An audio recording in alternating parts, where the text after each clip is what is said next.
안녕하세요. 저는 오늘 점막 면역의 중요성, 백신은 꼭 주사로 맞아야 할까를 강의하게 된 카이스트 의과학대학원의 오지은입니다.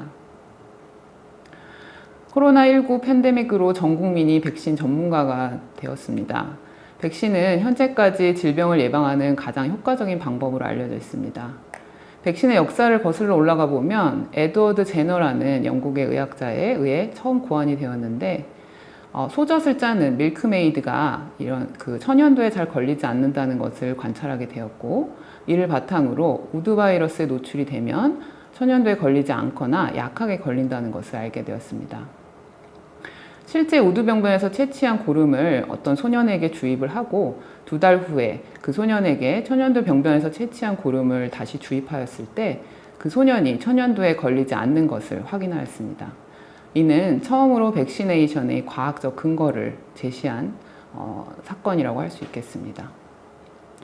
이러한 천연도 백신의 접종을 통해서 천연도는 1980년도에 공식적으로 완전히 자취를 감추었습니다. 이후 2020년까지 코로나 백신에 이르기까지 여러 치명적인 바이러스나 박테리아와 같은 병원균의 감염에 대한 백신 개발이 이루어져 왔습니다. 이런 백신의 기본 원리는 면역 기억입니다. 우리 몸의 면역세포 중에서 림프구는 특정 항원을 인식할 수 있는 수용체를 가지고 있는데, 서로 다른 항원을 인식할 수 있는 수많은 림프구 중에서 우리 몸에 들어온 병원균 또는 항원을 특이적으로 인식하는 림프구는 빠르게 늘어나서 균에 대한 방어 면역을 수행할 수 있습니다.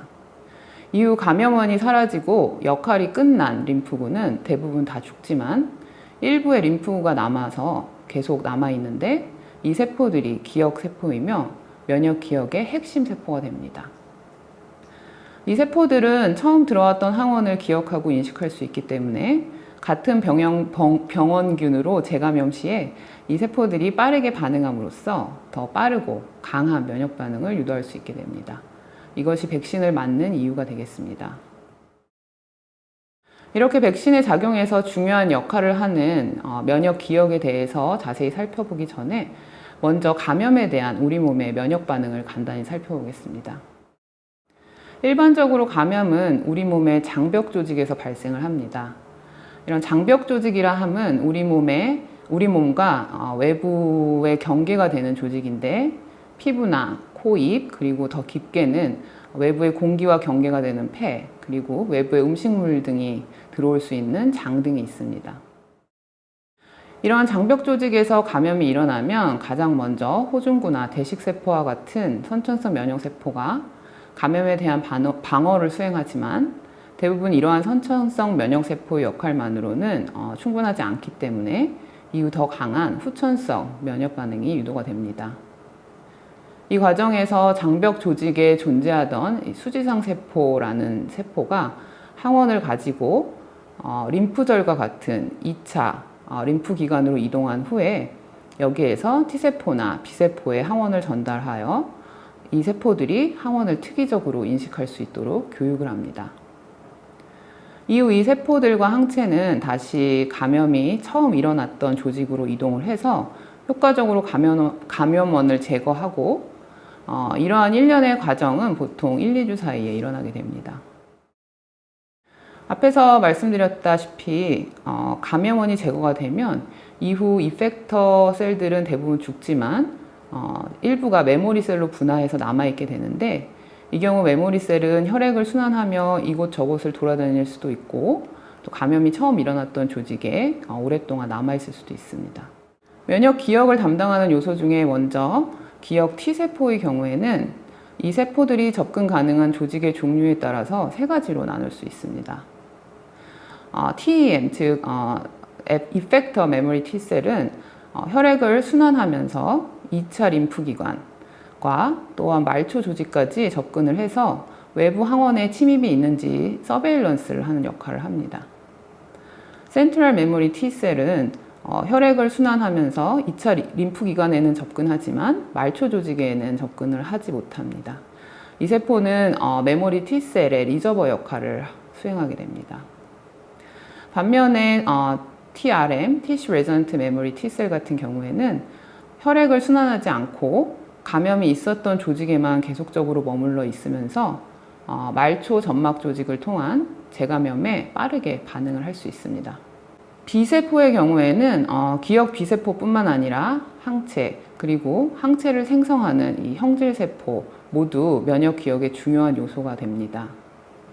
항원을 만나기 전에는 B세포가 혈액을 순환하면서 이 하이엔도델리얼 베듈이라는 작은 혈관을 통해서 림프절로 들어오는데, 이러한 B세포가 이 림프절에서 항원을 만나게 되면 이 기역 B세포와 항체를 생성하는 세포로 분할을 할 수 있게 됩니다. 이 세포들은 림프절을 빠져나가서 혈액을 순환하다가 특히 이 항체 생성 세포 같은 경우에는 골수로 이동해서 수명이 굉장히 긴 형질 세포로 분할을 하여 장기간 혈액을 순환하는 이런 항체를 생성할 수 있고, 또 다른 경우에는 점막 조직으로 이동을 해서 조직에서 항체를 분비하는 형질 세포로 분할할 수도 있습니다. 그렇다면 우리가 많이 접하는 주사 백신은 어떻게 감염을 예방할 수 있을까요? 앞에서 보여드린 것과 같이 대부분의 감염은 이런 점막 장벽에서 일어납니다. 많은 사람들이 알고 계시는 이런 사르스코브2와 독감 바이러스, 이런 바이러스들은 기도를 통해서 감염이 되고, 그 외에 장관 내 감염, 생식기 감염 등이 모두 장벽에서 일어나는 흔한 감염 질환들입니다. 그렇지만 백신은 실제 감염이 일어나는 조직으로 투여되는 것이 아니라 대부분 근육주사로 투여를 하게 됩니다. 주사로 백신을 맞게 되면 백신을 구성하는 항원이 2차 림프기관인 림프절에 도달한 후에 T세포와 B세포를 교육해서 이펙터 셀, 그리고 그 이후에는 이제 메모리 셀로 분화하는 것은 앞에서 설명드린 것과 같지만 항원이 들어온 부위가 실제 감염이 일어난 장소가 아니기 때문에 이 세포들은 일반적으로 감염 조직으로 이동하지 못하고 혈액을 순환하게 됩니다. 그렇다면 주사 백신이 어떻게 감염에 대한 예방과 방어 효과가 있는 것일까요? 주사 백신의 첫 번째 목표는 항원을 특이적으로 인식하는 혈액을 순환하는 항체, 즉 서큘레이팅 안티바디를 우리 몸에 미리 만들어 놓는 것입니다. 이러한 항체는 앞에서 설명한 것처럼 골수로 이동을 한 항체 생성 세포에서 만들어진 후에 혈액을 순환하게 되는데, 이런 항체가 병원균의 항원에 특이적으로 결합을 해서 이 병원균이 우리 몸의 세포에 침입하지 못하도록 중화하는 역할을 수행합니다. 이때 실제로 감염이 일어난 곳은 장벽 점막 조직이기 때문에 혈액을 순환하는 항체는 이러한 장벽 점막으로 잘 이동을 해서 그곳에서 존재하고 있어야지 효과적으로 침입한 병원균에 대한 방어를 할 수 있습니다. 이렇게 circulating preformed 안티바디가 병원균을 충분히 중화하지 못해서 병원균이 우리 몸으로 들어오게 되면 조직에서 감염이 일어나고, 이로 인해서 신호물질이 분비되면 이 혈액을 순환하고 있던 circulating memory 셀들이 감염이 일어난 조직으로 이동을 해서 방어를 수행할 수 있습니다.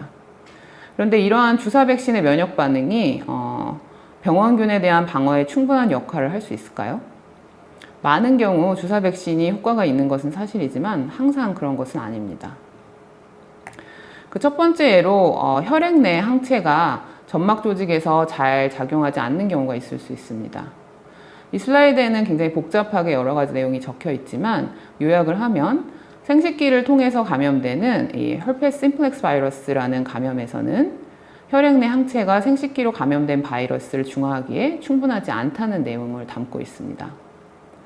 생식기 점막에서 이런 herpes simplex 바이러스를 중화하는 데 필요한 이 IgG 항체의 농도는 굉장히 높은데 반해서 혈액에서 생식기 점막으로 전달되는 항체의 농도는 매우 낮아서 효과적으로 바이러스를 중화할 수 없다고 합니다. 이와 유사하게 제가 박사 후 연구원으로 있으면서 수행한 연구에서 혈관을 통해서 또는 점막 조직으로 직접 중화항체를 주입한 후에 바이러스에 대한 방어 정도를 보여주었었는데요. 이 그래프에서 빨간색으로 보여지는 것과 같이 생식기 점막으로 직접 중화항체를 투여한 경우에는 감염이 아예 일어나지 않아서 모든 마우스가 살았지만, 이 파란색으로 표시된 혈관을 통한 중화항체 주입의 경우에는 아무 처리도 하지 않고 이제 감염만 시킨 이런 검은색의 경우와 같이 마우스가 감염되고 죽는 양상을 보였습니다.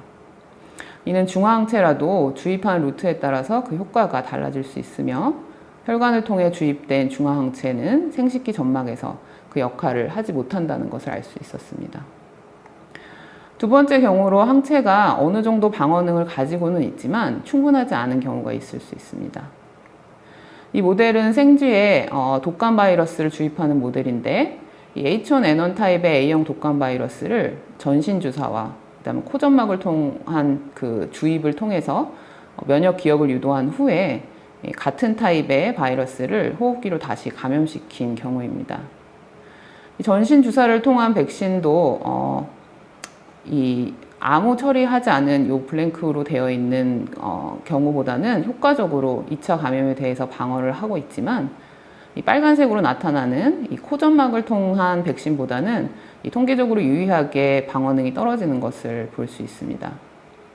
특히 이러한 현상은 이제 다른 타입의 바이러스로 재감염된 경우에 이제 더욱 두드러지게 나타나는데 이해를 돕기 위해서 예를 들면 코로나 바이러스 중에서 우한 바이러스 항원으로 백신을 맞은 사람이 오미크론에 감염되는 경우라고 생각하면 됩니다. 이 경우에는 이제 코점막을 통한 백신 요 빨간색으로 보이는 경우가 전신 주사 이 파란색으로 보이는 백신을 맞은 경우보다 월등히 높은 방어능을 보이게 되고 또 호흡기 점막 조직에서 바이러스의 증식도 더 빠르게 감소하는 것을 확인할 수 있습니다. 그렇다면 이렇게 점막을 통한 백신이 주사 백신보다 방어에 효과적인 이유는 무엇일까요? 이는 조직에 상주하고 있는 기억세포들 때문인데요. 앞에서 보여드린 것처럼 기억세포들은 이렇게 혈액을 순환하기도 하고 감염된 조직에 오랫동안 머물면서 상주할 수도 있는데 점막을 통한 백신은 이러한 조직 상주 기억세포들을 유도할 수 있지만 주사 백신은 혈액을 순환하는 기억세포만 유도할 수 있습니다. 조직에 상주하는 기억세포는 직접 재감염이 일어나는 조직에 이미 존재하고 있기 때문에 감염이 일어나면 바로 균의 침입에 대응을 할 수 있지만 이렇게 혈액을 순환하는 기억세포들은 감염 후 여러 가지 신호물질을 받아서 감염 조직으로 이동을 해와야 되기 때문에 더 많은 시간이 걸리고 그만큼 병원균의 침입을 억제하고 제거하는 효과가 떨어지게 됩니다. 이미 많은 연구들을 통해서 조직에 상주하는 기억 T세포와 B세포의 중요성이 밝혀졌는데요. 특히 이런 조직상주 기억 T세포의 경우에는 이 감염의 경우뿐만이 아니라 여러 조직에서 종양에 대해서도 항종양 면역 반응의 핵심적인 역할을 한다는 것이 알려져 있습니다. 또한 이러한 조직상주 기억 T세포를 유도하기 위한 백신 전략 개발도 매우 활발하게 이루어지고 있습니다. 조직상주 기억 T세포에 비해서 조직상주 기억 B세포에 대한 연구는 비교적 최근에 이루어지고 있습니다. 특히 아직까지는 이렇게 폐에서 일어나는 호흡기 바이러스 및 세균 감염에 대해서만 효과적인 방어에 관여한다는 연구가 보고되고 있지만 점차적으로 이런 다양한 말초 조직에 존재하는 조직상주 기억 B세포의 유무와 역할에 대한 연구가 진행될 것으로 생각됩니다.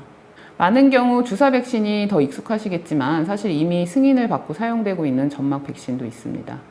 비브리오 콜레라, 그리고 이런 로타바이러스, 폴리오바이러스 등과 같은 다양한 병원균에 대한 다양한 형태의 점막 백신이 존재하지만 특이한 점은 플루미스트를 제외하고는 모두 오럴 백신입니다.